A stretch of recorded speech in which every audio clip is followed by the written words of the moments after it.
maybe a small startup running a private program will have like a small cheese, so a small set of holes, but giant companies has like a way bigger market share, so the cheese is big, and so there is more holes, and that's how I approach my targets right now. The metaphor works, and I will fight anyone that say otherwise.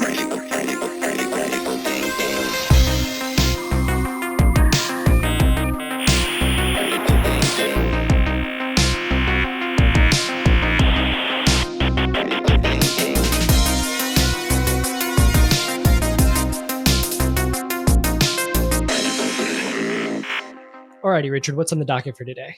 Oh, an ASMR ad? Say less. I got you. All right, guys. So today we're attack surface management roles, not Okay, I got you. Well, if we're talking about attack surface management, then of course we're talking about the Acid Note team, right? The OGs in the ASM space. And this time around, they've released a new community project, their Attack Surface Management Job Board, a place where you can see all of the companies that are hiring for attack surface management jobs. So if you're interested in that sort of thing, if you're a recon heavy hacker, or if you just want to get your hands on the Acidnote product to play around with it, then definitely check out that job board. That's going to be at acidnote.io/ASMR. I'm going to make them change it to ASMR. So if you want to support the pod, or if you want to check out that job board, head over to acidnote.io/ASMR. All right, back to the show. Let's go. Alrighty, man. Here we are. Hey. It's been a fun week. We are sitting down right now in Grenoble at Roni's studio here, and exactly. I came into town for Grehak, and Roni Grehak. I can't get the R correct, but Roni has shown me an excellent time, and you know, I had a plan for this pod, Roni, but then you had a plan as well for this pod. And it seems I'm so sorry. No, I'm open to it. Man. We're just chilling. So, what were you thinking? Yeah, I was thinking that, recently I've been helping a friend of mine into getting into bug bounty hunting. And the interesting thing is that from someone that is completely beginner, just a little bit passionate about computers, I noticed like how hard it is to get all the concepts that we know today, right? And you did like a great thread at the time on Twitter that I actually sent it to him, and I'm noticing how he's trying to learn from your thread, and I think that beginners tutorials needs to be a bit more hardcore. You know? I see. Okay. And so the goal is like, for instance, in your thread, the first thing that comes to mind is like the web fundamentals, right? And like, how do you really start into web? What do you learn exactly? And there's so many, resources, but I guess like the best ones are the most technical ones. And if you start with the hardest one, like the RFC, the MDN documentation, stuff like that, you are going to get to the roots and the fundamentals of what is really web, and that will help you for your bug bounty journey. I'm going to go ahead and pull up the tweet right here. We'll show it on the screen, but essentially it's just a description of what I would do over the course of a year if I was to try to go from 0 to 100K in bug bounty. And yeah, web fundamentals, I think that's one of the areas where I've gotten the most questions. Yes. Is like, what does a web fundamental education include? So yeah, we can talk a little bit about that. And I think also, this may be one of the episodes, one of the rare episodes of critical thinking that might be a little bit more beginner oriented. But I think as more advanced hackers as well, it can be helpful to reflect on these things, not only for the purposes of being able to teach them to the next generation of hackers, but also as sort of a reflection ourselves on the basics and what it looks like to develop those basics. Yeah.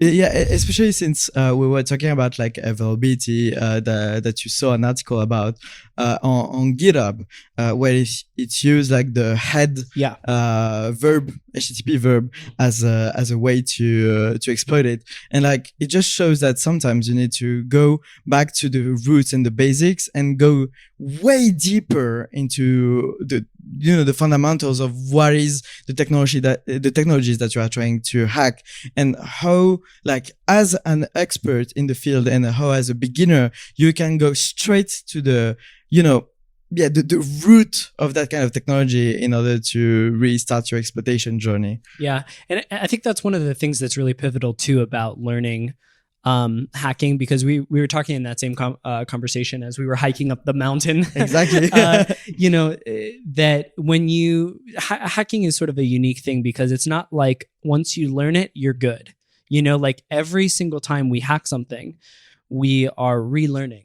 We have to take that product, that application or whatever, and we have to break it down just like we did in the beginning when we were learning the skills for hacking, and find the problems with it. And so we can't really teach hacking without teaching the ability to learn, the ability to learn an application and that whole flow. And I think we can apply that as well. We do it every time we hack an application. We do what we needed to do, back in the day when we were just starting, except, at that point we're doing it against a whole industry, a whole set of technologies, HTTP, web browsers, that sort of thing. So it's a lot wider scale, right? You might say it's the biggest set of applications there might be out there, but essentially it's the same principles, just applied at a larger scale, and then at a smaller scale once you sort of have the basic understanding of what vulnerabilities exist on these sort of attack surfaces.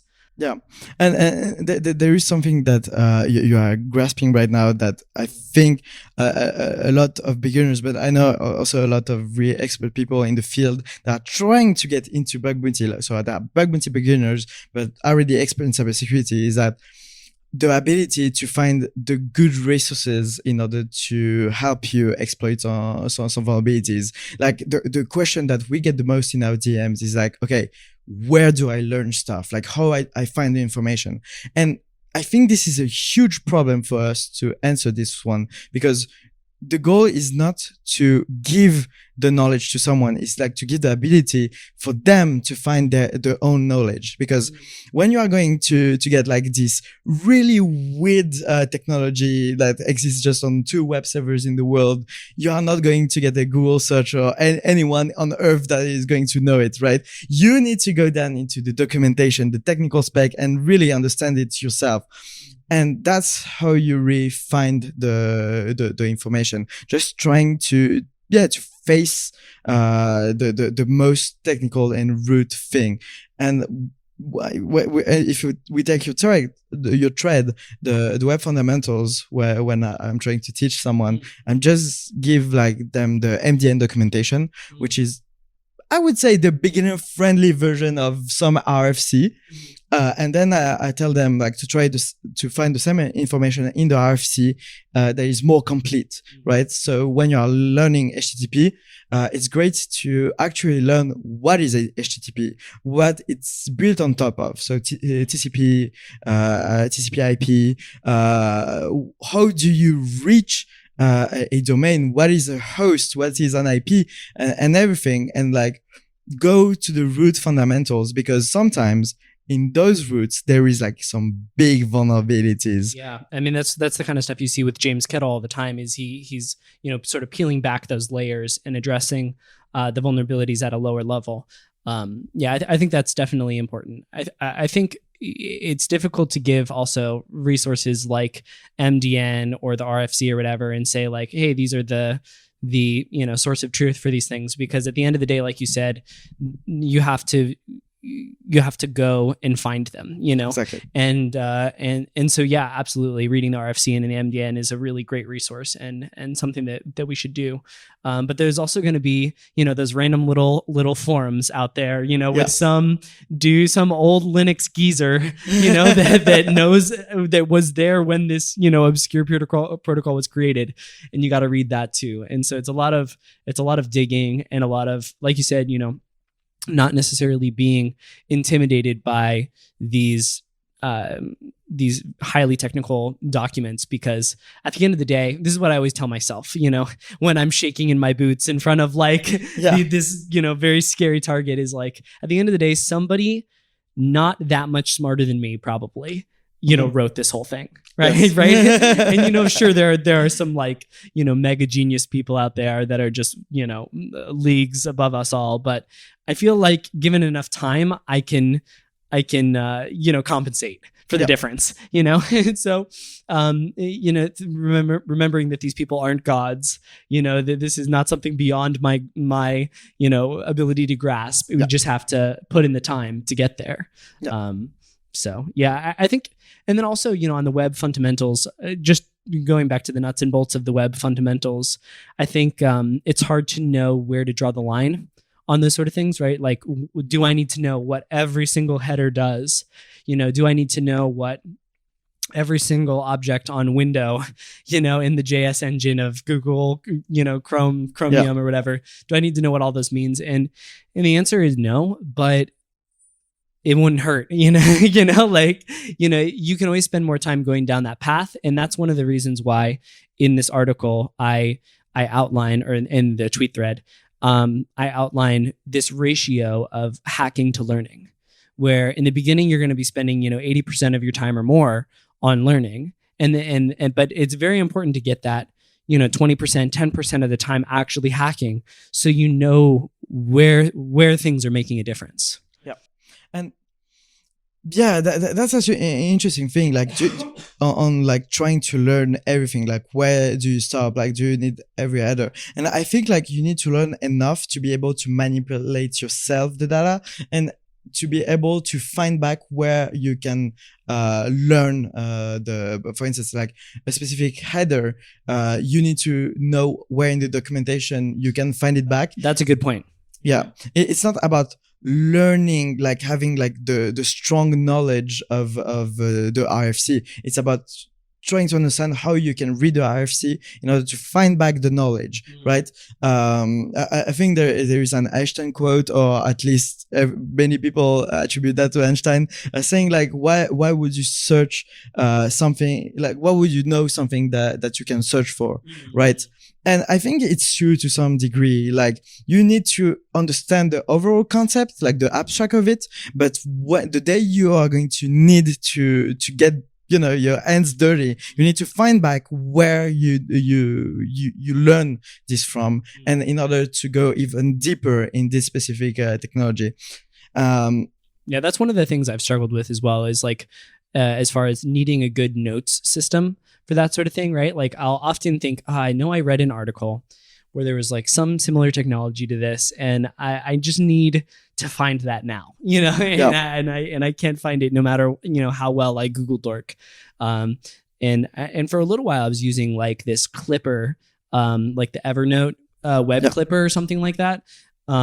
But I've since stopped using that, and I feel like I need to find a good solution for that again, you know, to be able to reach back and grab that. But, yeah, I guess what other stuff do we need to cover in the web fundamentals area? I mean, I guess one of the things I always talk over with the beginners is like, what is actually happening when you are interacting with a web server via your web browser, right? Yeah, I feel like even before like how it is interacting, I feel that you need to learn how you need to interact yourself with the backend system that you are trying to reach. But again, I guess it's better like curl. Yeah, using like curl, or maybe even a netcat or something. Like netcat and like printf. Yeah, like just for one single reason. How many times you sent a GET request on Burp, Kaido, or any proxy that you are using,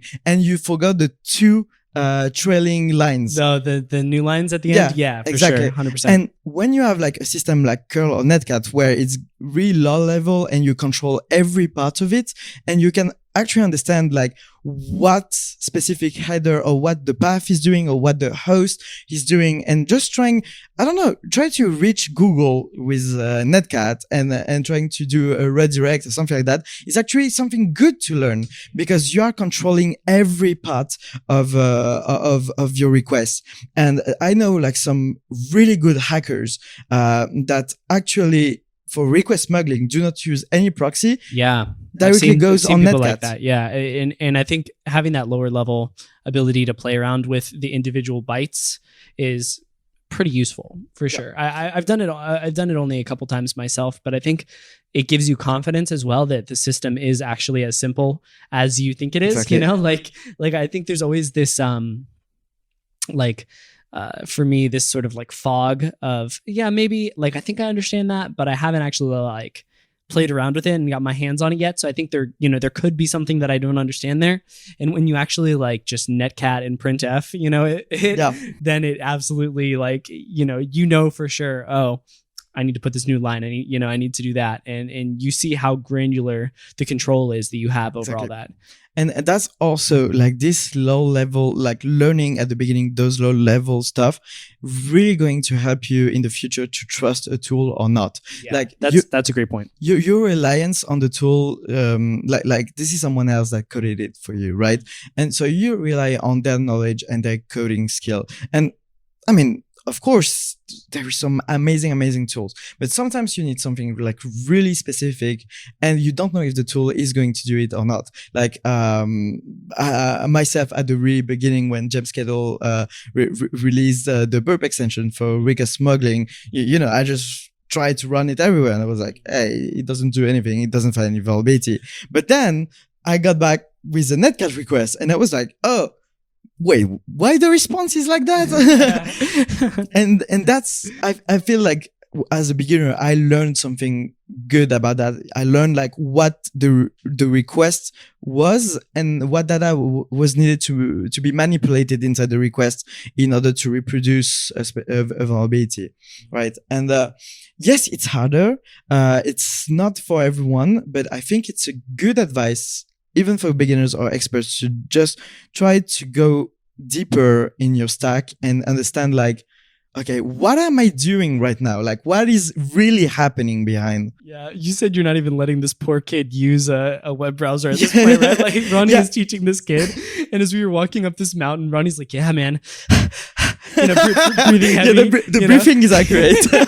I don't even let him use the browser at this point. He's just using curl. I'm like, the browser is going to do so much things for you. And I want him to actually learn like the structure of the request. And like, for instance, if I don't put the right verb, what the backend is supposed to answer to me. And then I want him to go on another system and see if he got the same response.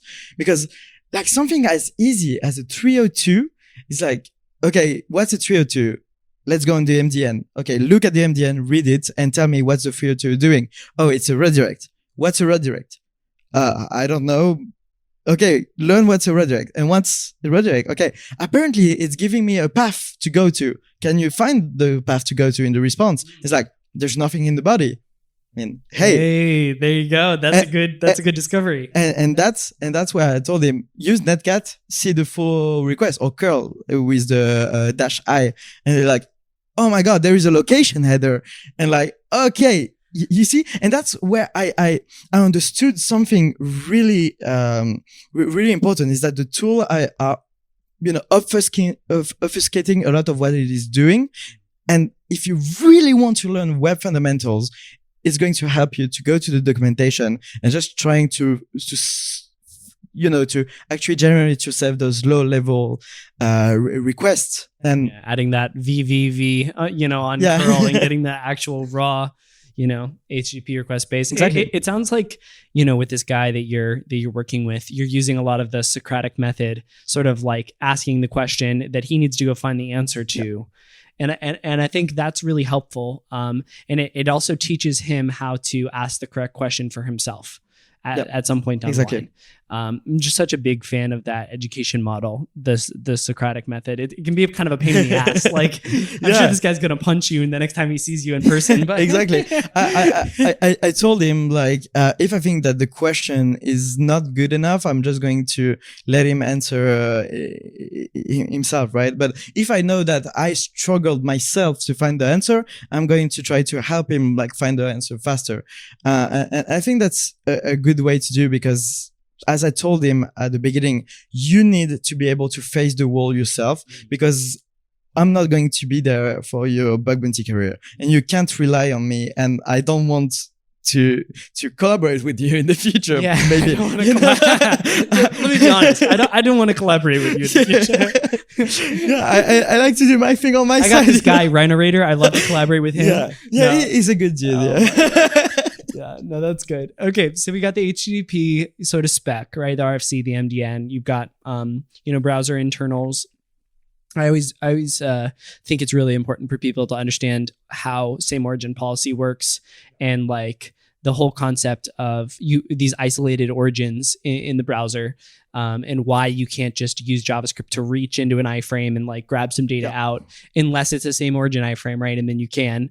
And then understanding what sort of tools you have at your disposal there, especially if you want to become a good client-side hacker, because so much of client-side hacking is just chaining together all these little gadgets that you get into making it into something that is really impactful. Let's see, what else do we have on the web fundamentals environment there? Yeah, I think like actual structure of the backend could also be helpful, like proxies and what frameworks are being used and that sort of thing. Yeah, I was going to mention that one, because this is like a huge part of what I'm also trying to teach this kid right now, is that two different backends, it can sound obvious, but will not implement the same standard in terms of request response, right? He sent me a message and like, hey, I did that option verb on that request and I got a 4.3. And like, shouldn't be option always give back all the headers and methods that I can reach. Yeah. It's like, hey, maybe there is something in front, a layer, or maybe they did something custom. And that's where you dig. Like, this is like the hacker mindset is like, what happened and why it is happening and how can I use that on my in my advantage, right? That's a good sign, though, I think, for him, that he's like, oh, let me try a different HTTP verb here. And he's identified an HTTP verb that is actually supposed to like give you data about a specific endpoint and how it, it works. Yeah, that's a good sign for our boy here. Exactly. I think he's going down the right path. And the structure of the backend is like such a good thing. Like I'm glad that you put it on the thread, because like just a reverse proxy will not implement the same, for instance, RFC than the backend, right? And just because there is like two type of implementation, it creates a confusion, and you can exploit that to your advantage. It's like a second order path traversal, right? It's the same philosophy, the same mindset, is that you have two different layers that are not treating data the same way. And we're not talking like about a specific vulnerability, specific technology. Like this is the abstract thinking of it. Like you have several layers and you are just trying to jump from one layer to another and trying to see if they look at the data differently. Yeah, that's a widely applicable concept. Is the whole disagreement on how data should be processed, normally in input from the user. Yeah. So I guess there's like that set of technology, right, where you need to understand maybe this was a little bit of an area where that tweet was lacking, is like, okay, even though we understand the fundamentals, and maybe we understand the individual vulnerabilities, I think there's some mindset things, like you were saying, like, okay, the overarching principle of mismatch in parsing data, or the universal, this is one we talk about all the time, the universal principle of context breaks, right? Where we're breaking out, and it can be any context break, right? I talk about, maybe the most benign version of this is when you have like a cookie and you're injecting into the value of the cookie, but you can also specify the semicolon and inject into the attributes of the cookie, right? That's a context break. And we also see context breaks in, XSS and all sorts of injection based stuff. That's something that I haven't seen people really formalize even in like a blog post of like, what are some of the overarching hacker principles that you should have in your mind that should start triggering red flags. This is we That's a talked good about, piece of that's a good idea for a piece of content actually for beginners. I think so, and that's what earlier today Justin was struggling on a puzzle. Yes, I was. Yeah. I hate those freaking puzzles, dude. And I think hacking is like much like a puzzle. Like, I totally disagree with that. I think hacking is like very different than a puzzle. I'm sorry. Continue. Okay. I hate these puzzles so much, and I feel so comfortable hacking. So when you say that, my guttural response is like, hell no. Yeah. Okay, but hit me. I'm going to finish the sentence. It's much like hacking in the like abstract layer of thinking, right? You do not need to first check what is happening, like. That's really hard to formulate, but you don't need to just stop at what is in front of you.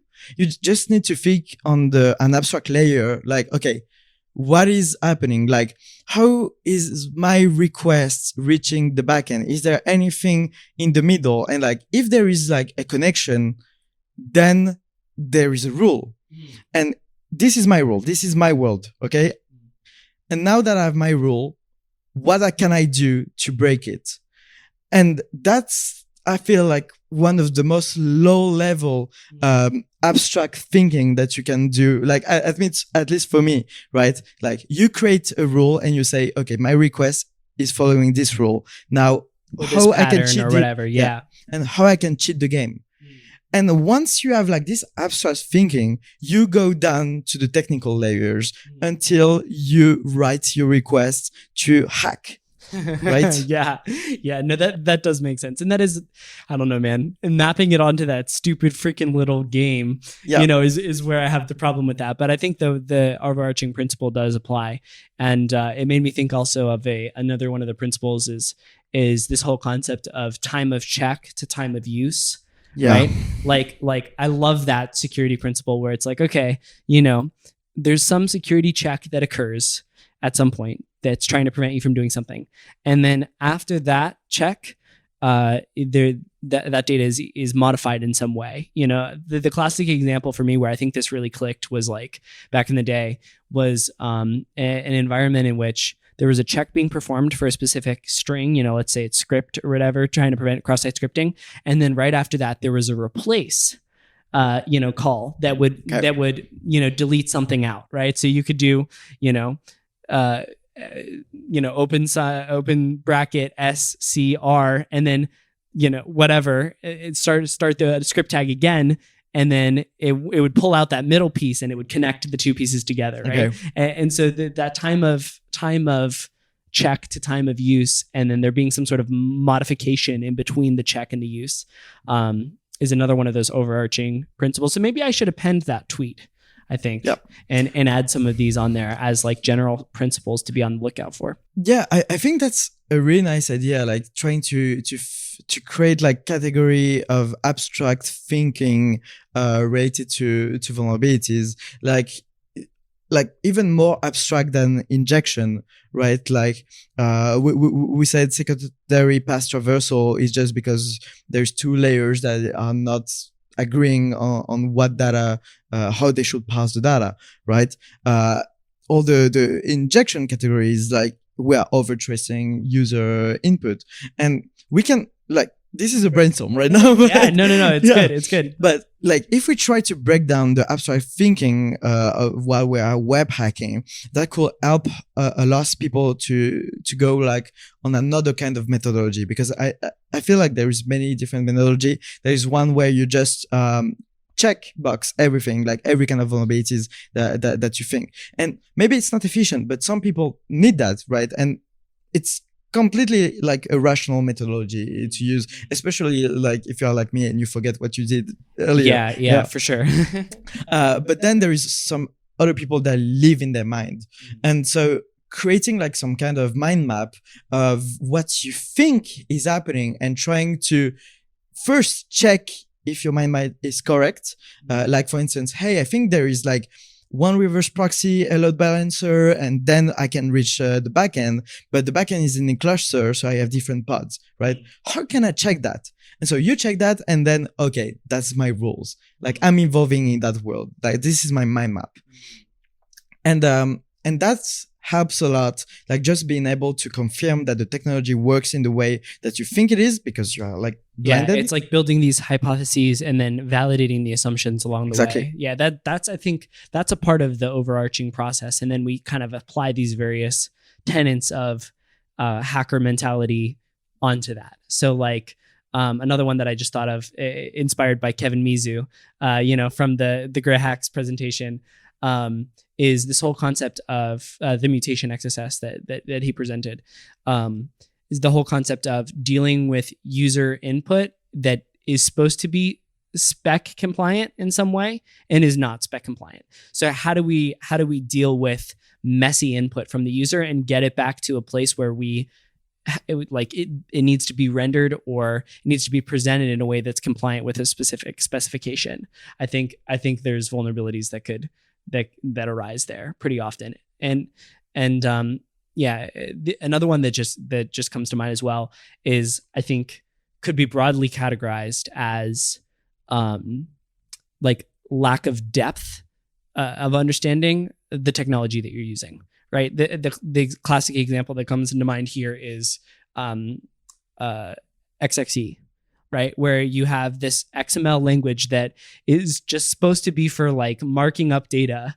And somehow there's like this weird feature where you can just run arbitrary code, encode inside of this whole language. And then, you see that as well on top of it with XSLT.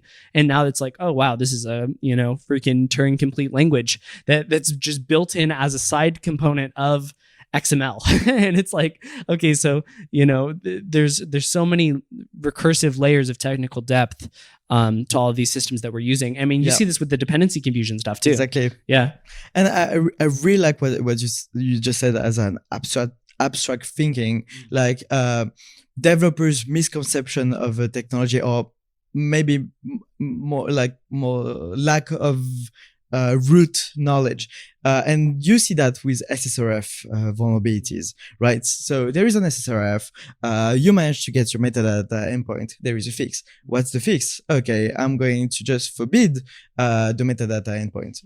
Yeah, but there's DNS. Okay, I'm working on another layer. Okay, I'm just going to forbid I do a DNS resolution and forbid anything that resolve to that specific IP. Yes, but an IP is just 128 bytes. Yeah. But the RFC doesn't say how you can represent that. There is a convention to represent that with the 4 dots. But you can also represent that in hexadecimal and in decimal. Okay, so you just bypassed the and check. You've got the DNS rebinding, and then you've got there's so many technical layers, technical depth layers. And I think if you specialize in even one of these, overarching methodologies, then you can get a lot of vulnerabilities out of it, right? Like with these sort of things. But being able to apply all of these across a target, I think, is what kind of gives you more of an edge as a hacker, where you feel like you get to this point where you're like, given enough time, I can probably find a vuln on pretty much anything, Yeah. And I think that's what a lot of people are shooting for. And one question that a lot of beginners also ask a lot in our DMs, I think, is, okay, really great advice. Yeah, I should go look at root things and then apply them to my targets. But what do I aim for? Like, what's the weird thing that I should aim for? And I guess that the answer is like, you shouldn't start with research.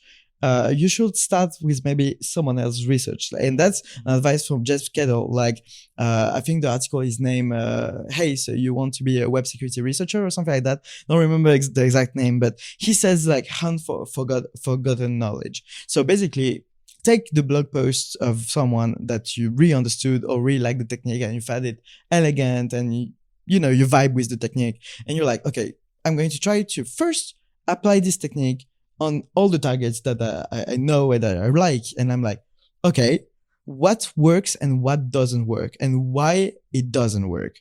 And when you apply something at scale, you are going to see all the edge cases. And that's where your research is starting. That's really good. That's some really good data right there. Yeah. So, and I'm saying that because that's how I started Bug Bounty. I was struggling for 6 months. It's like I think like this was the everyone's beginner story, right? You do not find any vulnerability. You try your checklist, you try everything, but everyone tried the same thing, and you get like a duped open redirect, and you are like at this close to just abandon Bug Bounty. And then I was like, okay, let's go to a technology that is widely used, but maybe people are not looking too into. And I went to WordPress plugins, and I was like, I go to all the targets that are on HackerOne and check which one use WordPress. So you learn a little bit of recon there, but just enough to have like maybe 1,000 websites or maybe even less, right? And then you just enumerate like all the plugins. And I was just aiming at the smallest plugins, right? And I was just checking, hey, is there an XSS that already exists on the plugin? And usually like checking for CVEs against it, or are you saying like actually doing source code review? Yeah, no, maybe at the beginning you just check like if there is a CVE. If there is a CVE, you have a quick win. And if there was a CVE, you check the fix of the CVE. And so you start a little bit of code review, and you're like, hey, I managed to find my XSS. That's another one of the overarching principles is the fix, right? Like checking the fix at a granular level, and making sure that it's fully technically validated. I like that. And so for that WordPress research, it wasn't like a huge research, but it was like a little bit of code review and everything. And one day I was doing my XSS thingy. I was doing a couple of $100, like up to 1,000.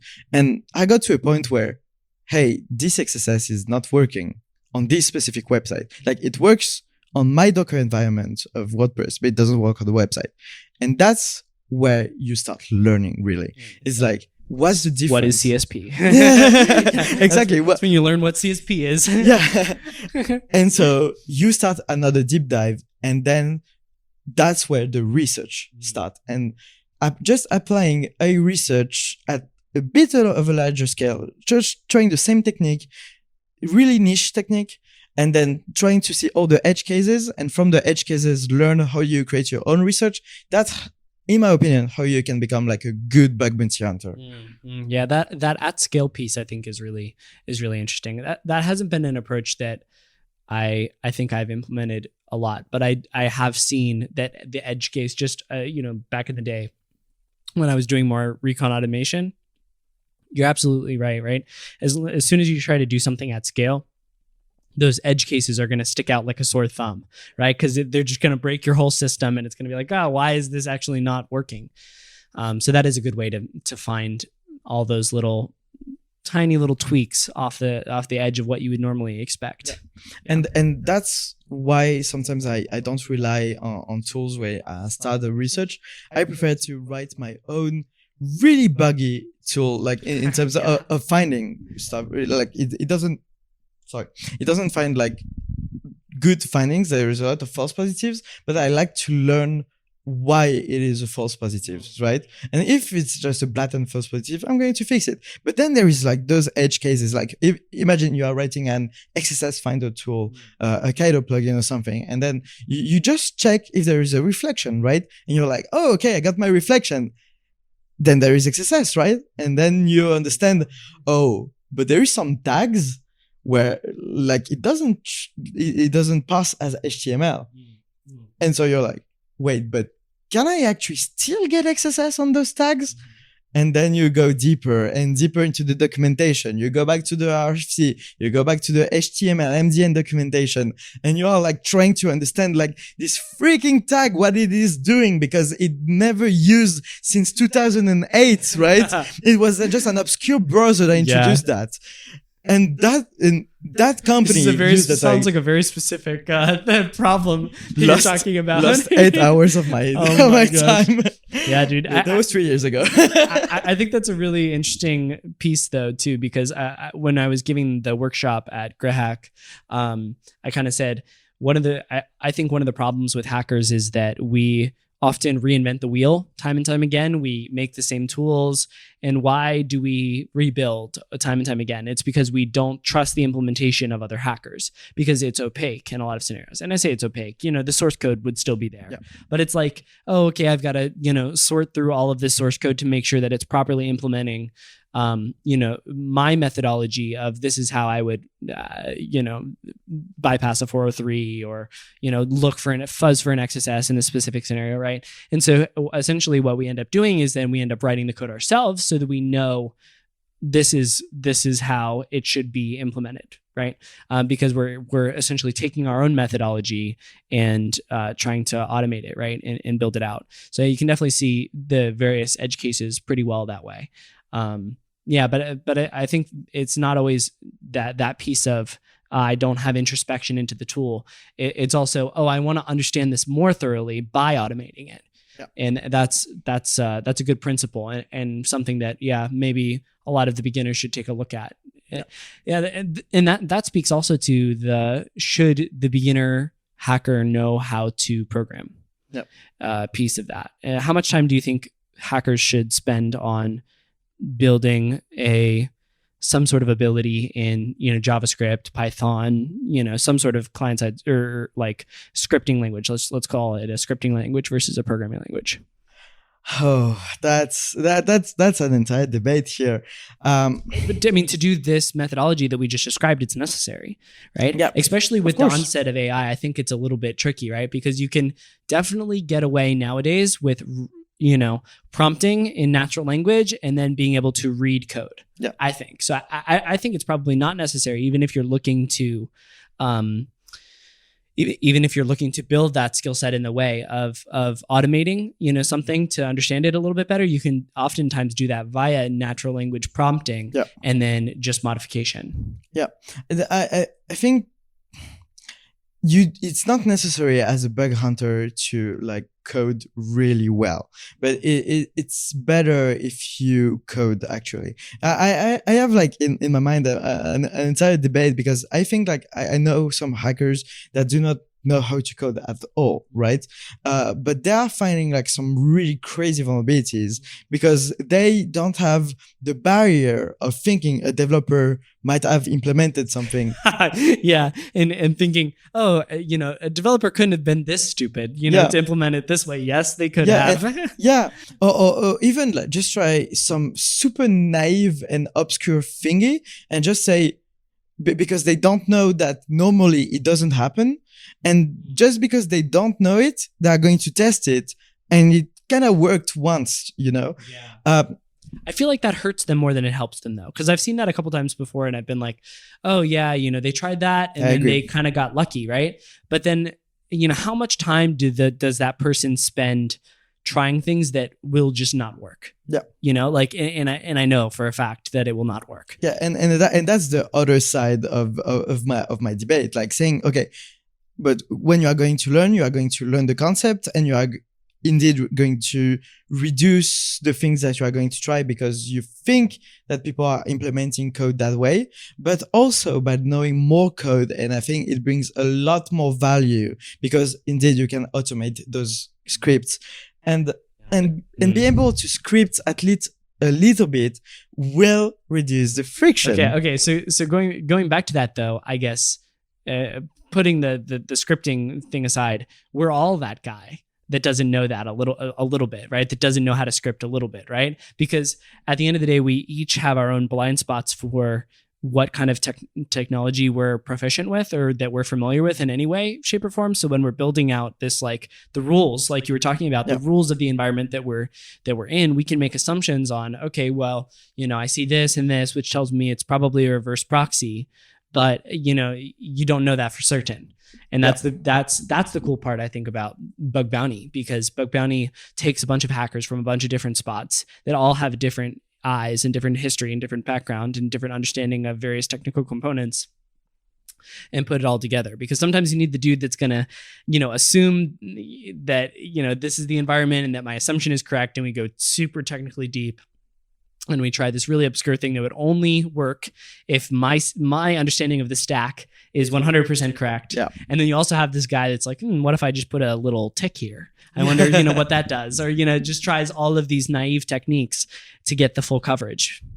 And I think you need to be both those guys. Like this is the answer. That You need to be both of those guys? Yeah. Oh my gosh. Yeah. It's true. You need to learn, but sometimes you need, like, when nothing works and you really want to find a verbatim on the target, and before, like, again, you've thought maybe on a podcast or on a conference or something where that I've seen that you like to learn a target until you cannot stand it anymore, right? You want to learn the JavaScript until you are going about to be the world. You need to be the world expert on that specific application, is what I normally say. And I think that, in my opinion, before doing that, there is like the naive part that you should try it first. Like imagine I know nothing about anything. Like, I need to at least try some stuff before getting more in depth, and then go back, even after the in-depth part, go back and just say, okay, I'm naive again, but I know a bit more. What if I tried that then? And it's not about luck or anything. It's like sometimes you are so in a tunnel that you can't see the bigger picture, right? And just take a step back and trying to avoid putting barriers in your mind because you became an expert on that specific target. And like, think, I know everything, right? You take a step back, being naive again, and you say, but maybe they just did that. And I think it helps a lot while hacking. Yeah, right. I think so too. So we've covered a little bit of like, how do we get the technical knowledge? We've covered a little bit of abstract, sort of high level principles about hacking. And one of the things that I think is a hard skill to teach, and some people just have it straight from the beginning, and some people don't, is this whole concept of threat modeling. It is understanding where the boundaries are in an application and sort of getting those in your brain and figuring out a way to work around them. And I've got this friend, actually, him, he's come to some live hacking events with me, and I'll say this, his technical piece is not there. He's not a IT guy, right? But the instant that I talk to him, he comes up with these scenarios and he gets excited about the scenarios too. He's like, what if we could do this? Because I read this here and I read this here, and I said, well, what if this happened? That would be bad for the application, right? And he just has that, even without the technical piece, he has that whole understanding of like, this is how I pretend to be an attacker, and what would an attacker want to do to this application? And that just came so naturally to him. And I've definitely come up against some people where it's like, yeah, I tried XSS, I tried CSurf, I don't know what to do. And it's like, okay, well, you got to think outside the box a little bit here. And you got to like think about the actual trust boundaries that are not necessarily a part of the technology, right? That's what we see with CSurf and XSS, right? We're dealing with a web browser. We're dealing with HTTP. So there is a possibility of XSS and there's a possibility of CSurf, but we're also dealing with another layer of, complexity as far as the technology goes that implements some business case. And that's also a system. That's also a system that we can abuse, right? That's not, this technology. And so, I guess business logic vulnerabilities, I think, are just such a massive category of vulnerability that threat modeling, that getting that skill of threat modeling massively applies to.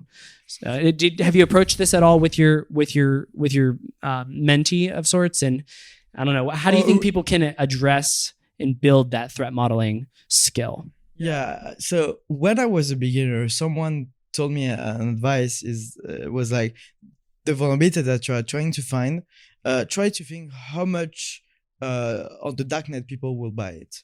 Right? Yeah, that's a very simple solution, but yeah, that's a good point.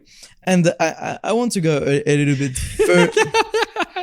That's beautiful. I love that. Yeah, and I thought like it was such a great advice, because then I was like, yeah, I understand why the XSS on this obscure website with no SOP or anything is not business relevant, actually, right? Because there's nothing that you can actually do to harm the customers or anything. And then once you understand, like, not even the business logic vulnerabilities, but also the business model of the company, like what they are selling and what are their value as a company, then you need to aim on that value, right? That's something that I wish companies would be a little bit more clear about. I wish they'd be more clear about their threat model too, but some companies, it's like, man, if you get access to any customer information, it's like the end of the world. Yeah. And some companies, it's like, oh, wow, if you circumvent my whole payment model, it's the end of the world. And then some companies, it's like, oh, I don't care if you circumvented my whole payment model. All I care about is avoiding fines for GDPR. Like it's nuts. And you know what? Maybe it's a huge hot take, but I understand like sometimes on Fortune 100 companies that bypassing their pricing model is not a vulnerability, because most of the companies, like their business model is relying on ads, so on the data that they manage to acquire on their users, right? And so this, if there is a leak of data, it's basically as if you were managing to bypass their business model. But if you manage to find one of their tools that costs like $5 a month, and you manage to bypass that, this is not like the biggest vulnerability for them. It's a risk, or it's a payoff thing for them too. It's a business decision at the end of the day, right? Is like, we accept this risk, or we assign, a $300,000 a year developer, total comp developer, 4 hours to actually fix this vulnerability. And okay, how much money did that just cost me? Versus like, okay, Roni gets free, Slurpees for life or something like that. I don't know, Like imagine e-commerce platform, you bypass you bypass the payment. Huge deal, because this is their business model. They're actually selling stuff, right? But then you go to I don't know, like a company that has a license, but it's not actually their mainstream of revenue. You bypass the payment. They're not doing any revenue anyway on that specific piece, and it doesn't cost them anything. Well, so it's not like a huge vulnerability for them. And once you understand the business model, I'm not saying like they're right to not pay you or downgrade you. I'm just saying once that you understand like the business model of the company that is running, like how they make money, and you can threat that specific part, then you can do better business model, like a threat model that will help you find business logic errors. Yeah, I get that. That does make sense. And there's lots of nuance to that situation, but I think there's also this piece of that isn't always how bug bounty works, right? Like some of the people that have made the most money in bug bounty are not the ones whose vulnerabilities will be sold for the most on the dark web, right? Yeah. They're the ones who have learned how to game the system, and there are bug bounty hunters that just want to establish a baseline freedom in their life, right? So this is one of the things that I kind of talk about with my mentees as well, is like, what is your goal for bug bounty as a part of your life, right? Do you love the aspect of like, let's dive deep and let's do security research, and would you be doing that if you weren't getting paid for it anyway? And that's where I think a lot of really successful bug bounty hunters come from. But then there's also this other side of like, no, actually, I just want to be able to be a digital nomad. Right. Yeah. And that's totally okay. Like I'm not going to try to shame the people that are just wanting to get back a portion of their life. Right. Because I take, I have that, I'm self-employed, I'm full-time bug bounty, and I love every freaking second of it. And I totally recommend to anybody who thinks they can go full-time bug bounty and pull it off to do it, because it's like super freeing. And I think in those scenarios, it's like, okay, well, I don't necessarily need to make a ton of money or get these super technical, vulnerabilities. I just need to understand how to game the system enough, how to add enough value to the right people who are willing to pay for it to, get the freedom or whatever. And I do respect those programs that will pay for vulnerability, even if it's not like something that is actively exploitable just in the name of cleaning up their attack surface. Yeah. And I want to cycle back on something that you said is really interesting, is that what is your bug bounty goal, right? And most of the beginners, like I think that there was a hackathon report about that. I don't have like the exact numbers, but most of the beginners are here because they want to actually prove that they have enough technical knowledge to get a job, right? And that's how I used Bug Bounty. Yeah, that's a good point. That's how I used Bug Bounty in order to get a job, because I didn't went to college. I'm really bad at classes, learning, or anything like scholar, right? And so I was like, hey, I'm allowed to hack companies and they're willing to pay for it in a legal fashion, right? And so I should use that as my way of writing my own resume. And your approach on Bug Bounty will be different when you think like that than when your goal is to actually have like a streamline of revenue. Because here you want to find like that niche vulnerability, your golden goose that you can milk until you get another golden goose once it's expired. But then once the golden goose is expired, I like that. Exactly. It's gone stale. It's a little bit. It's like the baguette we bought at the store yesterday. Exactly. I think you know exactly what kind of vulnerabilities I'm talking about right here. I do know exactly what you're talking about. And then there is the goal of living off of it, or the goal of just having fun. And the way that you see Bug Bounty is going to change the way you are going to do the research and the methodology, right? Like if you are spending 2 hours a week in Bug Bounty, you want to find a vulnerability. If you are spending like maybe, I don't know, 20 hours a week, but you're a beginner that just want to learn how stuff works, then you don't necessarily want to find a vulnerability. You just want to actually understand how other people are managing to hack into those kind of companies. And yeah, this will adjust your methodology too, I guess. Yeah, for me, I think I allow myself to get distracted from this a little bit, right? Because for a long time, for me, it was like, and I guess to a degree as a full-time hunter, this is still the case, but I was focused on the monetary aspect of it. Is like, oh, well, I can make a full-time living off of this, and I get this complete freedom in my life. And that's great. I love that, and I do still have that to a degree, but I think I really care more now about doing like more technical work, in-depth technical work. And I allow myself to get distracted by really good monetary opportunities, or maybe, I guess maybe I should be honest with myself. Maybe I care. It's thanks for the therapy right now, Roni. Exactly. I appreciate it, man. I think maybe I should be honest with myself and say I actually do care about the financial aspect of it, but that I think is stemming from a place of habit, and whereas like at this point I don't necessarily need to keep grinding on the money aspect of it. I could focus more on the security aspect and the technical aspect and get more fulfillment out of the whole thing.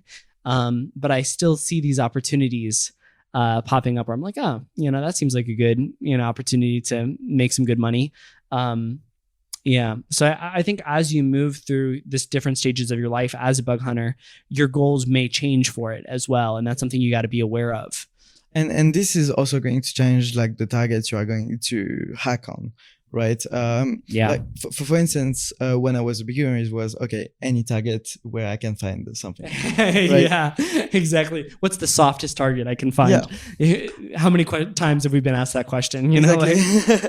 And so I had like this fantasy that private programs you find more vulnerabilities, and then the more advanced I got into Bug Bounty, then I understood, hey, those big giant companies up there, they have like a huge attack surface, and there is not enough people to look at everything that they're exposing on the web, right? And so my hunting changed, like the target changed to more like those kind of companies that work in a system where there is like 15 principal engineers or distinguished engineers or stuff like that. Distinguished engineers. Yeah. And dude, I want that title. Yeah. Distinguished engineer. It's a title that exists. Is it really? Yeah. I've never heard that. Yeah, no, it exists. I'm not going to drop the company name, but and where you need to have a process of 15 people approving a project or a fix, right? And that kind of company has a way to exposing stuff on the internet that are way different than the smaller companies that run the private programs. And when I understood that, I'm like, hey, this is like Gruyere cheese. We are in France. Oh my God. We are going dude. to talk about cheese. I talked about cheese so much this week. I have never talked about cheese as much as I have in this past week. That's a good point. Yeah, like Gruyere is a cheese with holes, right? Like you need to put that in context. Some people don't have that in the part of the world, God, I guess. Dude. No, okay. So it's just tell me about the cheese. Right. Yeah, and so maybe a small startup running a private program will have like a small cheese, so a small set of holes, but giant companies has like a way bigger market share, so the cheese is big, and so there is more holes, and that's how I approach my targets right now. The metaphor works, and I will fight anyone that say otherwise. So the cheese is big, he says. Yeah. Oh my God, Roni, this is amazing. I love getting the insight into your French mind. Every company for me is a cheese, you know? Yeah, but I mean, there is truth to it in the fact that, like, you understand that there is way more processes. There is a continuous development. So it means that one feature will get redeployed maybe 20 times in a day, and with different code. And when you are targeting those kind of companies that really streamline a lot of code, you know that you can come back. Let's say on Google Drive, you can come back every day, and every day there is a new request, a new feature, a new thing in the JavaScript that you didn't manage to hack. And so this is where I think I was like a beginner, and I transformed to a more advanced hunter, because I knew the processes of those companies, and I knew that those were the companies I wanted to target.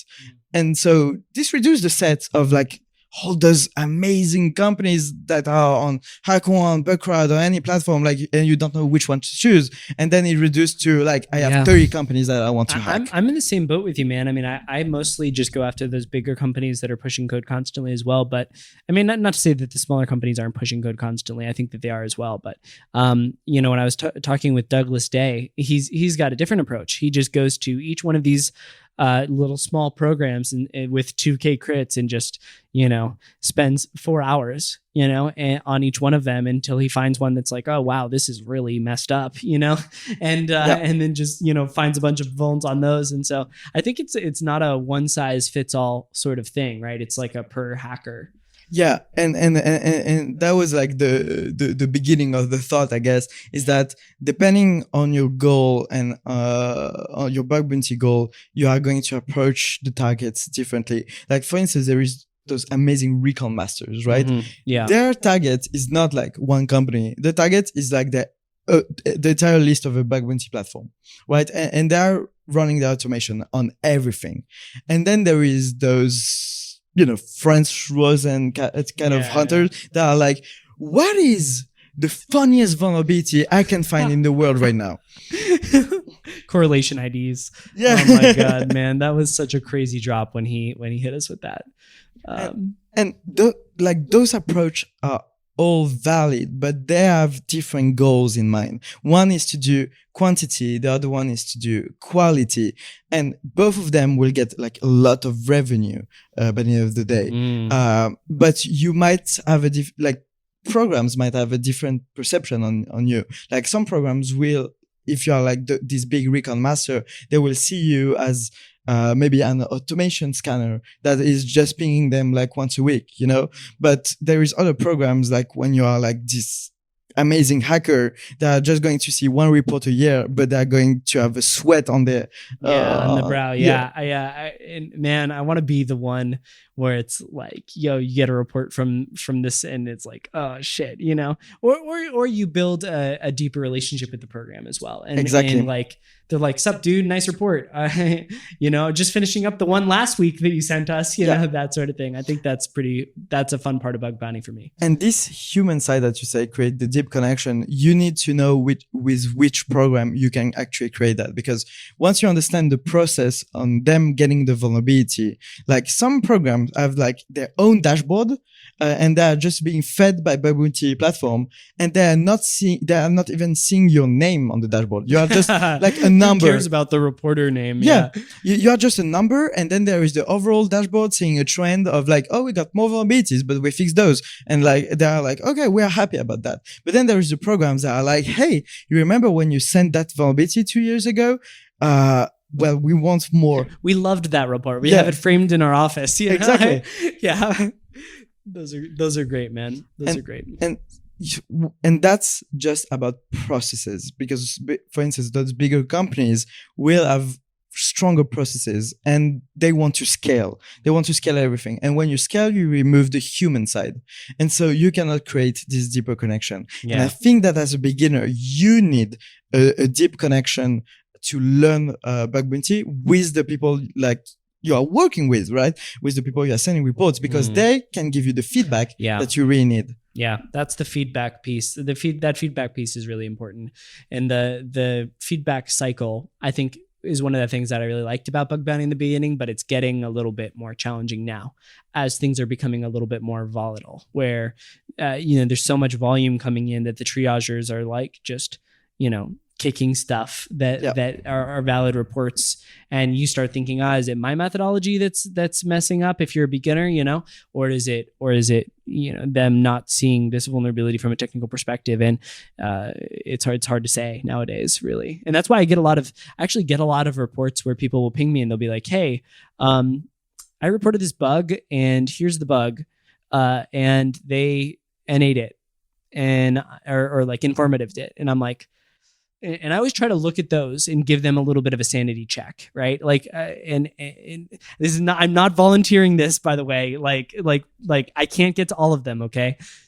Shit. I made a mistake to say that on the podcast. that's I kind of forgot, because we're just sitting here talking, but, I try to look at those and I try to give them like, yeah, you're crazy, or no, you're not crazy. That's like a valid vuln and you need to start mediation or whatever. Because it's hard in the beginning to identify whether you have correctly implemented some of these things you're trying to learn, or whether, you're missing something, or whether it's the triager. Most of the time it's the hacker, just to be clear. But I think there are mistakes that happen for sure. Yeah. And I feel that most I'm gonna get. Please listen. Please, guys, don't do this to me, please. But I feel that also most of the time when I saw that this is the hacker is because there was a misconception of what the company was actually running, like how the company was actually running. Like for instance, I have like someone that came to me like IRL, right? I'm not like answering a lot of my DMs, but in real life, and they told me, I sent a vulnerability to Snapchat, but they said that it was informative. And I was like, okay, hit me. What was the vulnerability? It's like, well, you see that when you take a screenshot on Snapchat, it sends a notification to the other person, right? But they deployed the web app, and it wasn't necessarily the same thing. Okay. Yes, sending a screenshot. And I was like, yeah, but what's the difference with you just taking, a picture with your phone, with another phone of your screen? They were like, man, that's true. Because that's not like what Snapchat is trying to like this is not like critical feature. They're trying to add friction to that piece, right? Yeah. It's not necessarily a security boundary. Exactly. Those are tricky. Those sort of vulnerabilities are, vulnerabilities, I'll put in quotes, are really tricky, because you think you've correctly identified the threat model, and there may even be features, but really at the end of the day, they're like, hey, we know it's possible. We're just trying to make it less fun or less easy for people to do stuff. Those are hard. Yeah. And for instance, like really beginner vulnerability that I found was like you could bypass a checkbox, right? Where it was on an adult site, and you needed to say I agree to those and those and those. And I saw that the request in the backend was accepting that you could not agree, and so in the backend it was reflected that I didn't agree, right? And I was like, there is a logic problem in that request, and there is logically, right? And so I sent a report, and that's where I got the best program response, because from the adult entertainment site. I love that. Yeah. And because they didn't tell me like, this is informative, I'm sorry. They explained exactly why it is informative. And they told me, what's the difference between you changing the request and saying to the backend that you are not agreeing with those policies, and you agreeing with those policies but just lying? And I'm like, yeah, that doesn't make any sense. And I respectfully said, yeah, I'm dumb. Yeah. You know, well, I'm you know, dumb. it's a lesson we all have to learn, I think. Exactly. Yeah. It is funny though when you bypass those and it does reflect it in the back end as well, and it's like, no, they didn't agree, but we're not going to stop asking them anymore. Yeah. You know, like, and it's interesting. I've always wondered about the legal implications. the legal implications of something like that, right? Like if I were to sue them and they were to look in their system and it'd be like, no, he declined the terms and conditions, you know, and it's like, yeah, shit, you know, like, you know, why do we let him use the app? Yeah, you know, but then they can argue that the only way to decline is to actually put a reverse proxy, and so this is some kind of reverse engineering. Yeah, and so, you know, there's no threat model there for sure. But the thing where you think that the company, like you have the company's threat model, right? And we have been talking about that. Like there is only the company's threat model, but then there is something that we often forget. There is the state threat model, which is like all the laws that are applicable. And I saw a bug hunter that just found that there was a company that is something unlawful because of a technical vulnerability that was quite like something really similar. It was just sending a request and then sending another request, and it was doing something like regulatory that if you do twice, it's illegal for a company to do. Yeah, I've seen this too. Yeah, this is crazy. I think we were at the same event. Yeah. And they got like a major critical bounty because the company could have get in a lot of trouble by the state. And this is like another threat model is like, if you're targeting a European company, they say, oh no, your P2I, mass P2I leak is just a medium because you have a name, first name, email, and that's it. It's like, yeah, but GDPR. GDPR disagrees with you. GDPR says that those data are PII data. And they're like, yeah, but they're not relevant PII data. And then you understand that PII means that the more data points you have, the more identifiable someone is. And so if in your subset of data, there is at least like many European customers that can be identified to a certain location because of the data points, then there is a breach. I like that concept of like, let's brainstorm a little bit on what other type of threat models there can be. So there's like the threat model for the actual company themselves. There's a threat model for like the locality or the region, right? If you're in the EU, it's going to be different than other places you are in the world. And then one that sort of came to mind as you were saying that was the threat model of the actual end user as well, where, you know, you've got these companies that are providing like B2B services, and there's some, or even if it's not necessarily always B2B, but there is like a B2B component of it, right? And there's some sort of integrations with these. Like if you can affect via the target you're trying to hack their B2B customers sort of infrastructure that may not have a giant impact on the actual company, but it does have an impact on their customers.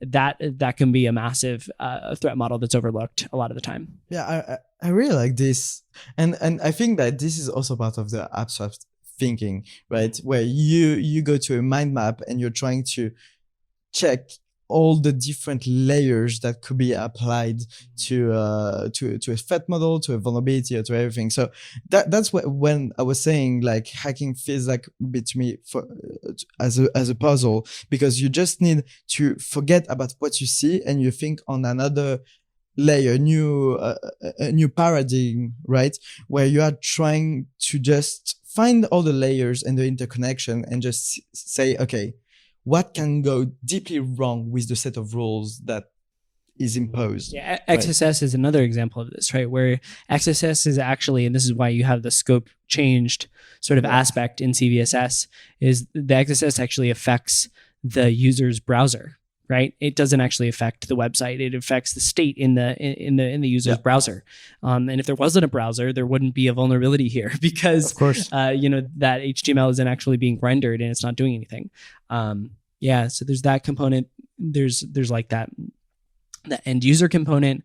There's like this third party component. There's the state level component.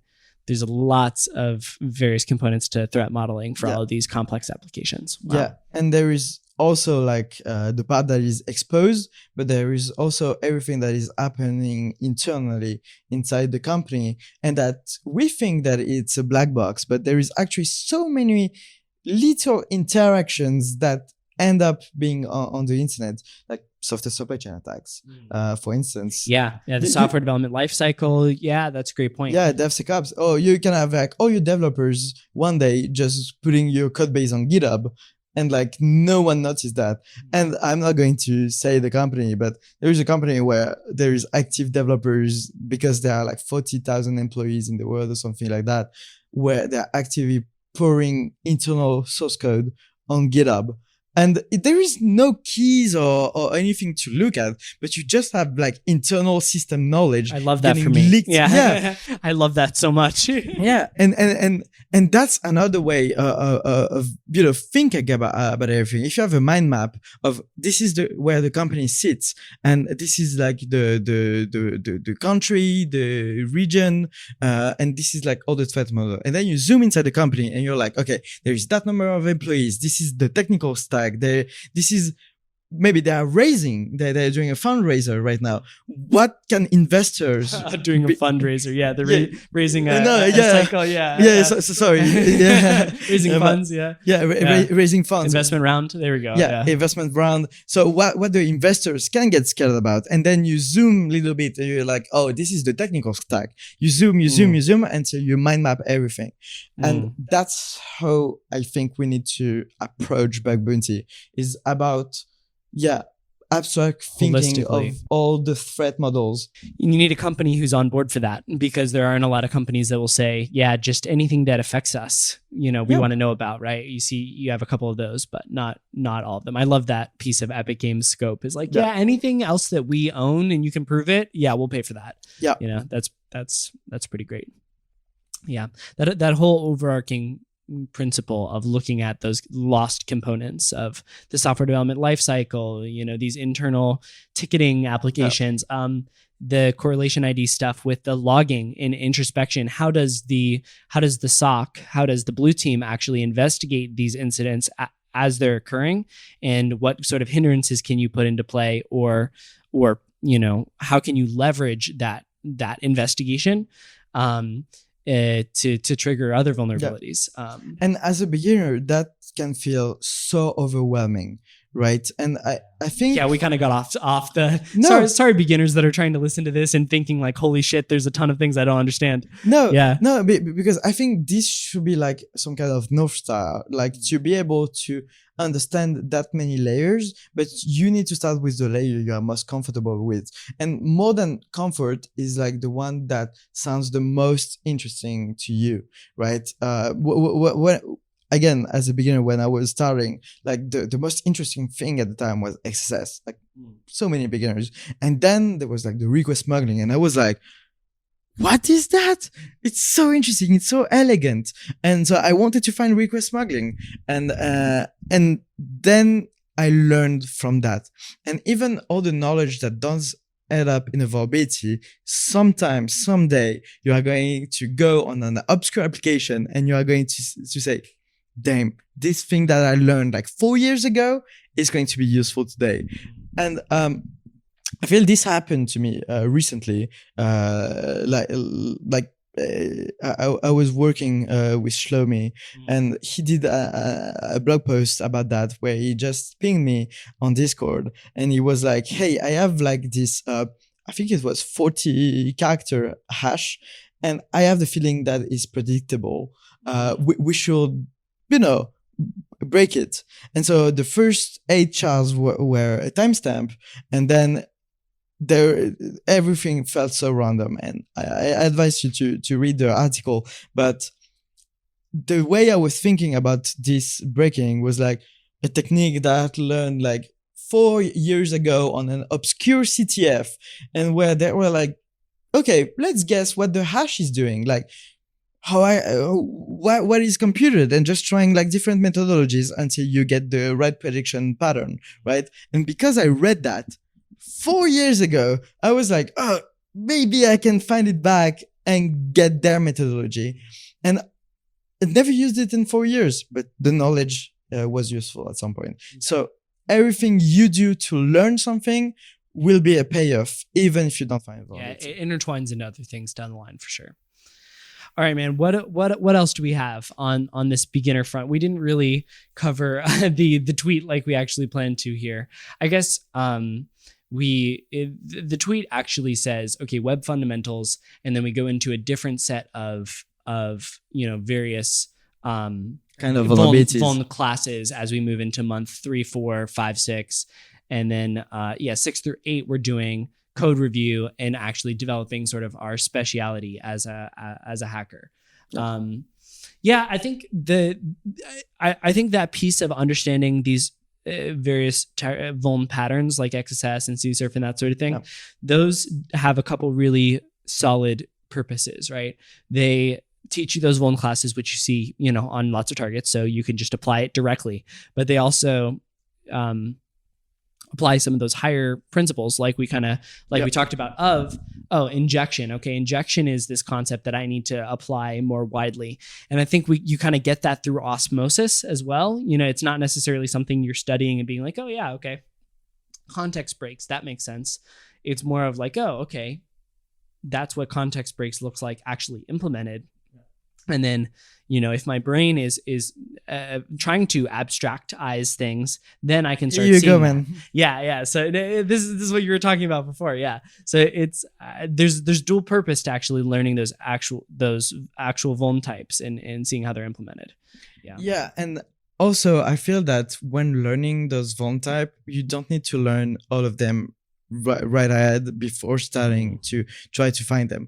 I feel like you need to pick one, the most fun one, right? The one you are resonating with, and you are just going to understand, like, in depth, what are the edge cases of those techniques. Let's for instance pick SSRF.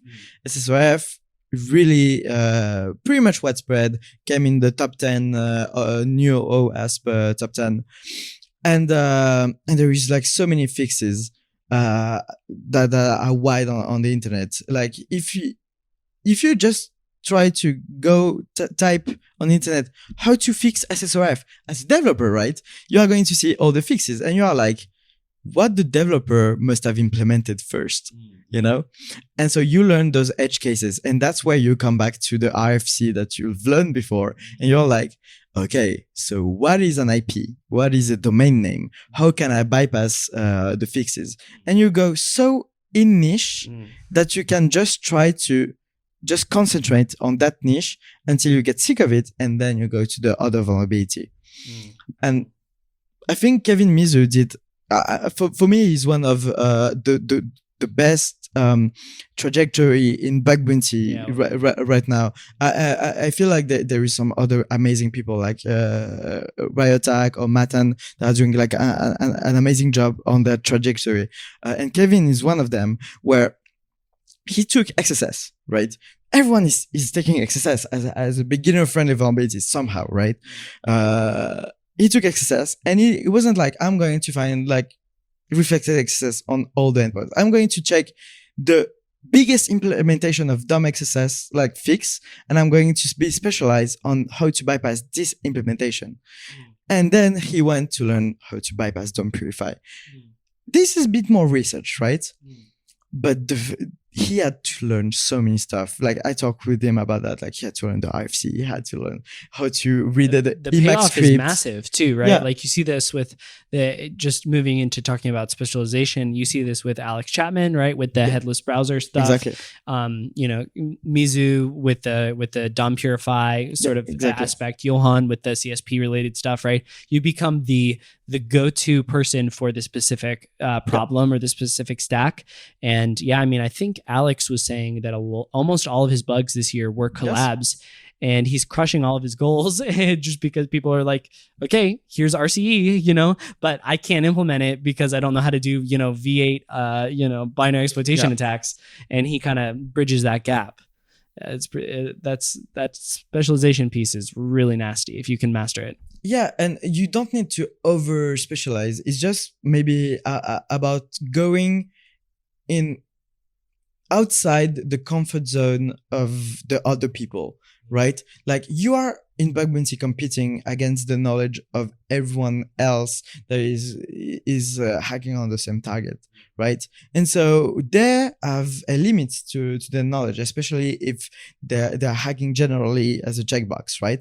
And so you go to your XSS vulnerability and you're like, oh, I don't want to find reflected XSS. I just want to find dumb XSS. And then in dumb XSS, you're like, oh, I just want to find post message based XSS. And just, this is like a second layer of abstraction, but just post message XSS is a bit widespread currently.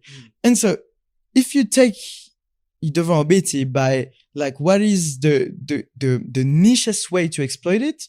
And you just try to find that as a beginning, you'll find way more vulnerabilities in my opinion, that if you try to learn everything and hack in a general manner.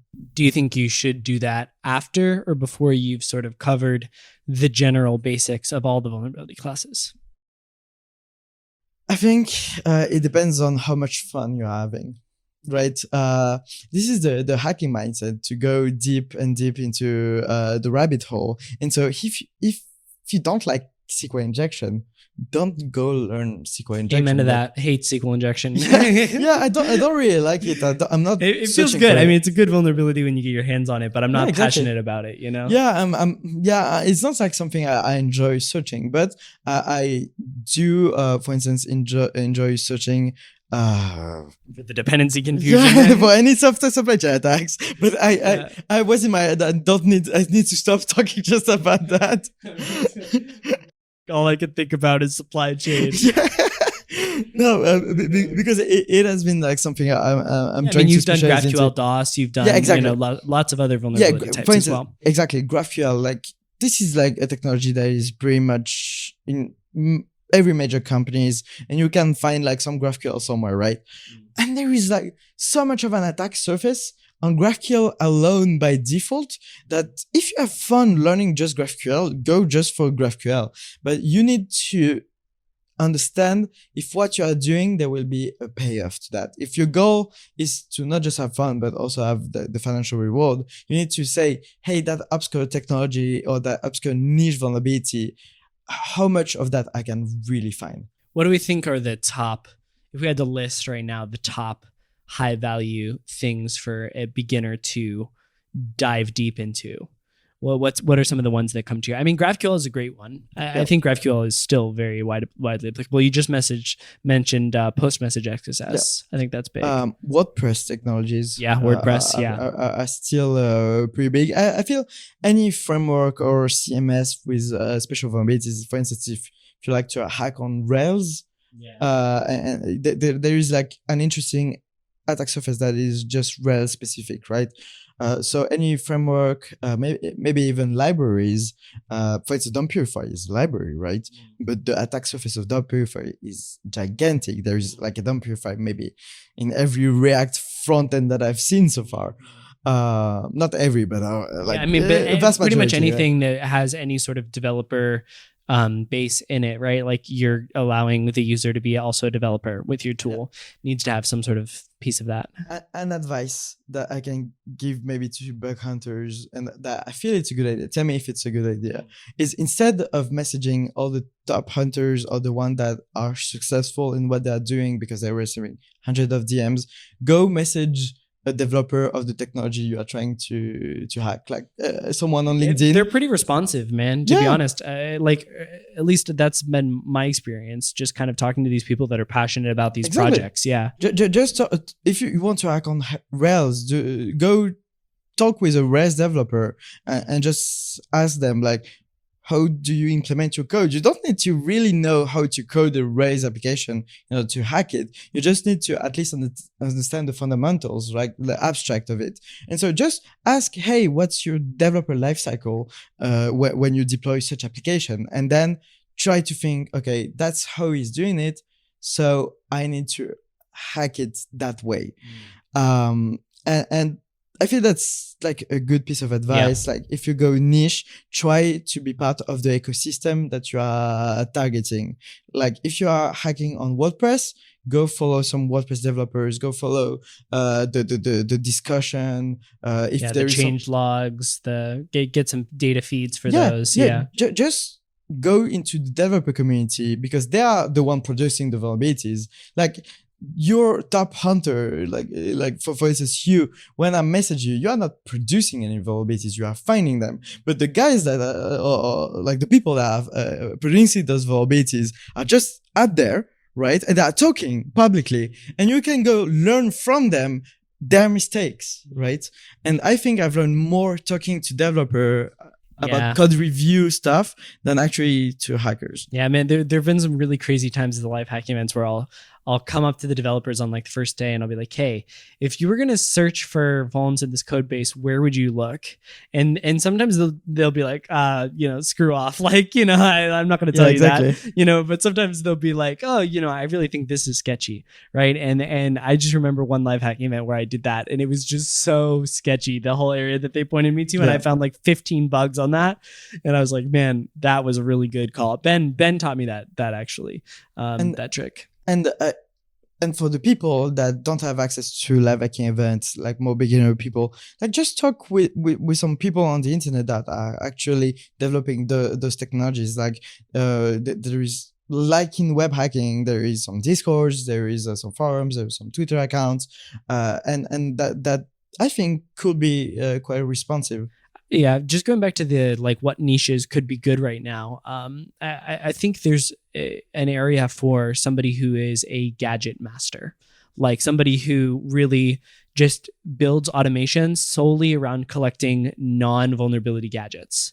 Like let's say I need some ability to redirect on the specific target, right? It doesn't even necessarily be an open, it could be a semi-open, it could be, whatever. I just need some ability to redirect on a target, having that, around. I need a CSP bypass that's on this specific domain.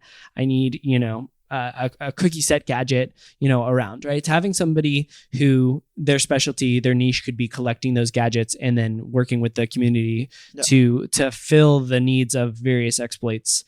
And you kind of see that with Eric, right? Eric does that to a certain extent, but I think he focuses more on gadgets that are also vulnerabilities rather than gadgets that are not vulnerabilities in and of themselves. Local storage, if you're able to like poison or invalidate some data in local storage, right? That could be a gadget. Those sort of things could be interesting. Maybe also SSO. Anything related. Dude, that's a good one. Yeah. OpenID Connect implementations. That one's crazy, actually. Yeah, if you master that would be really cool. Yeah, and I feel that this is more like a developer implementation, and that's you don't really need to learn that much of HTTP to be able to at least find some vulnerabilities. If you just know SAML, if you just master SAML alone, I feel like that would be, and we've seen that actually. There's a hacker that's going to come on in the pod at some point when the vulnerabilities that he wants to talk about have been patched. There's somebody who does that, and I think there's room for more of those as well. Yeah. The principle, if you want to go to a niche, is like your niche should be a niche of expertise, but not a niche of implementation, right? Because there are some people that focus like on a technology that is used maybe by maybe 100 companies in the world, right? And there is some bigger technologies that no one has a security expertise on, and that is not, I would say, not too hard to build it, right? For instance, you can focus solely on Laravel. Laravel is getting bigger and bigger every year, and I feel that there is like a huge PHP community in security that is targeting it, but not that much bug hunters, right? That could be a niche, right? Because widely implemented, but not enough expertise or eyes on. Yeah, we've seen the ticket trick stuff before, right? When you're focusing on these sort of ticketing systems, One of the things that and this is sort of related to the post message XSS, because most of those are actually implemented, a lot of the post message XSS occur in these sort of gadgets. But I think a lot of times you'll see on like the www or on like the marketing website for a specific company, you'll see these like little chatbots that are meant to connect you to a salesperson or like help provide support or whatever. And a lot of times these are implemented just by dropping a JavaScript file onto the main site. And then they need to communicate back to their, their iframe or like their main server in some capacity. So you see the post message stuff there. I think those things are riddled with vulnerabilities. Yeah. And I have a couple 0 days actually. I need to talk to people about how to spray in those specific plugins, common ones. Yeah, but and this is like depending on how much knowledge you have, how you will approach those niches. But I don't think you need to be like a really an expert before diving into a niche. As I said, when I started bug bounty hunting, I just tried to find any vulnerabilities in WordPress plugins. That's a niche, right? But because WordPress is so much implemented, there is so much plugins, there will be a lot of vulnerabilities. It's a reflection of the rest of the ecosystem too in the WordPress environment piece, right? Like sure, WordPress plugins, you get the source code and stuff like that, which is not something you see always, but they're vulnerable to the same sort of thing as other things, right? CSRF, XSS, SQLI if you're lucky, that sort of thing. So especially those niches that are reflections of the bigger system as a whole. And when I was trying to find vulnerabilities on WordPress plugins, I was just concentrating on XSS. It was just so it's a niche. Wow, so you weren't even looking at the other Vuln types. No. If it was obvious to me as a beginner, I was like, okay, I'm going to search for it. But not everything was obvious to me when I was a beginner, right? and so, but something that I understood at the time was XSS. And so I was like, okay, I'm going to find XSS on those plugins. And if I don't find anything in the plugin, I will go to another target and do that again until that one day I didn't have any more targets or any more plugins. And I was like, okay, let's try a new approach. Yeah, absolutely, man. Yeah, lots of niches to be explored. I'm trying to rack my brain. It's late. It's getting late here, so I'm not much left in there for racking, but definitely tons of niches. I'm interested to hear what the community drops in the comments as well, and like interaction on Twitter afterwards, because there's always like whenever we talk about these sort of segments, people always are like, what about this? What about that? I think that'll be helpful for the community. I think if it's possible for the beginners, like watching the podcast, or maybe on the comments or on Twitter, to tell us like what was the hardest part of learning web hacking, or what is the current struggle. Because, and I'm not talking like about finding a target or anything, it's just about like really the core knowledge. What is it for them right now? Because in my opinion, again, when I was a beginner, I hit so many walls.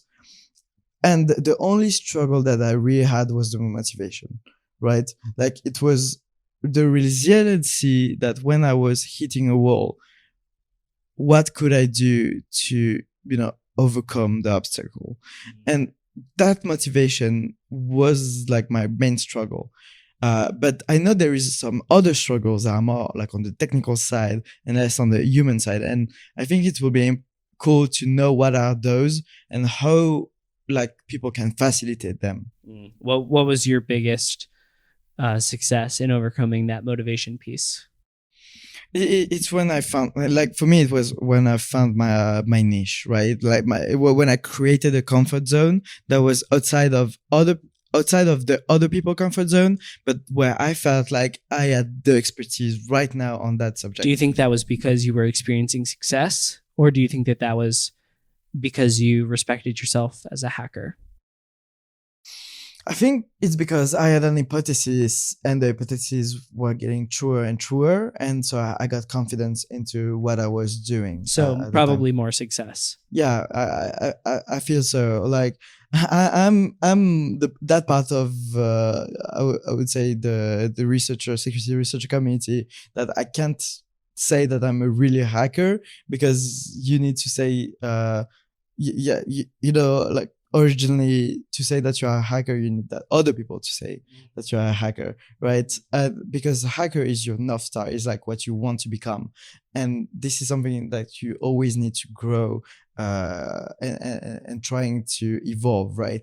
And I feel that sometimes we forget that we are not at the top of our field and our knowledge, and that we need to go further. So I'm not considering myself as a hacker, because I want to one day become like a true lead hacker. Yeah, you always got this moving picture of like what the ideal is. Is that what you're saying? Yeah, exactly. Yeah. And that's what drives me, that motivates me, is that one day I can grasp the idea of being a hacker. And I feel that, yeah, again, that's depend on your goal. Like, do you want to become a hacker? Do you want to become a bug bounty hunter, a security researcher? Like, you need to figure out that and create motivation around that. I think we have to hack the motivation as well. That's one of the things that I kind of talk about with the. Did you say hack the motivation? Yeah, you got to hack the motivation as well. You want right? to hack everything, right? Well, I mean, you got it, right? I mean, because at the end of the day, that's one of the biggest challenges. And I think one of the things that I say about hacking the motivation is, you know, identifying when you're making progress, even though it doesn't feel like progress. Yeah.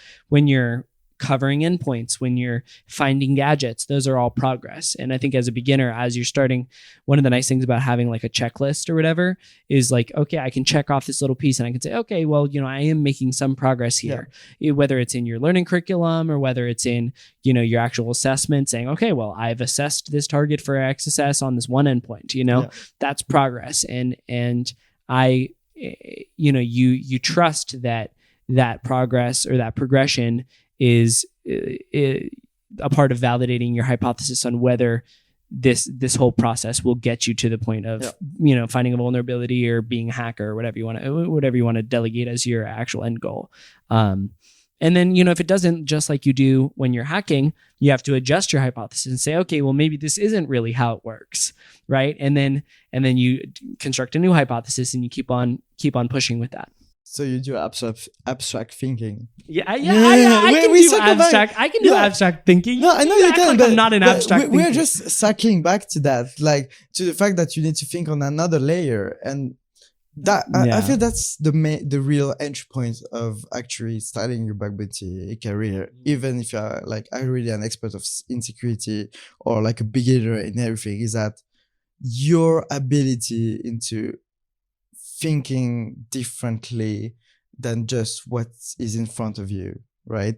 If that makes sense. I don't know if you have like a better wording for that. No, I mean, I think that makes sense. Yeah, I think you've got to think, you know, you could say think outside of the box. It's a bit of a cliche, but yeah, trying to pop up that extra layer, right? It's almost like one of those techniques you implement in meditation, right? Like I remember like closing my eyes and trying to focus on, you know, my breathing or whatever. And then the coach, the meditation coach or whatever would say like, oh, you know, you're going to have these thoughts come to your mind, and you make sure you don't like, you know, push that, you know, you get too upset with yourself when that actually happens. You just kind of have the thought and then you just you pop right out of the thought and go one layer higher. And I think you can go one layer higher, or you can go one layer lower in hacking, and you can see results on both sides of those. Yeah, it's like walking the path and visualizing the path that you are going to walk. Like this is two different things and two different ways of hacking. Dude, you think we're high right now? You know, no. We're sitting here like, yeah, man, it's like all of hacking is like a cloud and you just pop out of it. I feel that metaphor really helps though. Yeah, you think so? Okay, well that makes one of us. All right, man, you want to wrap it there? Yeah, let's go. All right, that sounds good. Thanks for coming on, dude. Yeah, thanks a lot. Peace. And that's a wrap on this episode of Critical Thinking. Thanks so much for listening. And if you want more critical thinking content, head over to ctbb.show/Discord. Join the Discord. There's lots of great conversations and chats going on over there. And if you want to support the show, there's the Discord subscriber tiers, which give you access to masterclasses, AMAs, hackalongs, exclusive scripts, and an exclusive chat channel with us. We'll see you there.